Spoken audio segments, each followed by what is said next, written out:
Hello, my name is Kathy Bryant, and this speech is for personal and social ethics. Ethics are important. The ethics we have lead us to make decisions on matters that affect our life, the life of those around us, and the larger society. As a Christian, it is important that our ethics reflect our beliefs, honor God, and keep us following the path that God has laid before us. Without ethics, we could simply choose when to follow and when not to. We would constantly be going back and forth and no one would know where we stand. People will not be able to trust us or rely on us because our belief system keeps changing. In Ephesians chapter 4, Paul says, "Then we will no longer be infants, tossed back and forth by the waves, and blown here and there by every wind of teaching and by the cunning and craftiness of people in their deceitful scheming." Part of having a strong character is to be reliable, to be someone who expresses the truth, who is respectful, someone who is genuine. Ethics establish our character. Christian ethics are both action-oriented and virtue-oriented. It is important that we follow the laws and decrees that God has set forth in the Bible. It is important that we act on His commands. For it is in the action that others can see what we believe and that it's not just words.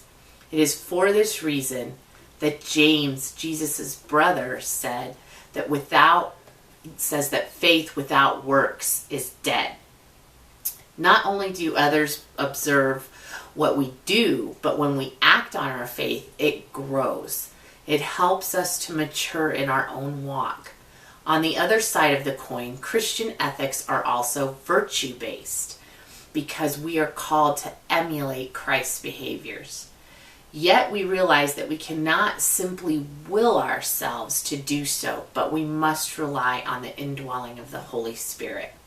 C.S. Lewis brought this to the forefront when he spoke of receiving an injection.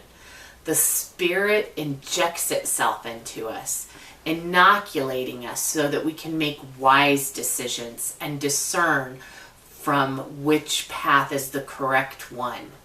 It begins with the understanding that we were created by a God who loves us so much that He gave us life and planned it out for us. He gave us abundant life. Once we understand that, then we can love Him in return and begin to follow His path. But we will still need His help. Loving our neighbor may seem like a great thing to do, even to someone who's not a believer, but it is very hard to actually act on. Are we willing to give our time to our neighbor when we're in a hurry? Are we willing to not only overlook the dead yard full of weeds, but to go over and mow it and pull the weeds? Can we give that loaf of bread in the middle of the night when our neighbor persistently asks, like the Bible story? The indwelling of the Spirit helps us to act, doing the things we ought to do, as C.S. Lewis explained. In this class, we face some tough subjects, such as abortion, euthanasia, war, and reproductive technologies. All of these issues have sides that can be found in Christian ethical beliefs. Compassion for the teenage girl who is pregnant and afraid. Compassion and understanding for a family that must watch a loved one suffer with pain and disease. The call and desire to stand up and protect those who cannot protect themselves. These issues test us as we struggle between trusting God with the pregnancy of that teenage girl, with the loved one who is dying, and with those who are being persecuted and are victims of injustice. And then we have to decide at what point to get involved. These are more than political issues. They are people issues, issues of the heart. How do we come alongside the couple who is struggling to have children and has tried various methods which are not working? And then they choose a method which could produce multiple embryos. How do we compassionately explain the choice they are facing to destroy some of them, urging them to be patient and wait for the Lord. When we are faced with these dilemmas, it is important that we are grounded in our ethics and our faith, knowing not just what we believe, but remembering why we believe it. We believe it because we have seen God act in our lives. We have seen others act on their faith to our benefit.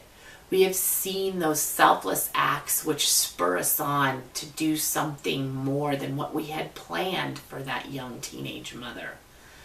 Then we inject hope into her life, and we receive the injection ourselves as well. The soldier who must pull the trigger knows that even as he does, he is trusting God with the decision to protect others as well as himself. We trust in God, believing that we are never left alone and that he is with us with every step we take as we obediently act following him. We act because we believe in the words that Jesus spoke to his disciples when he was raised from the dead.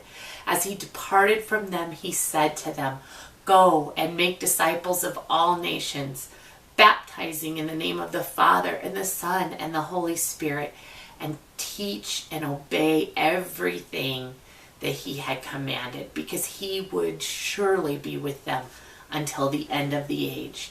And he is surely with us. And we can rely on this truth because he acted on his ethics, even dying on a cross to save us. These are ethics we can believe in, ethics that don't change, and ultimately ethics that lead to hope.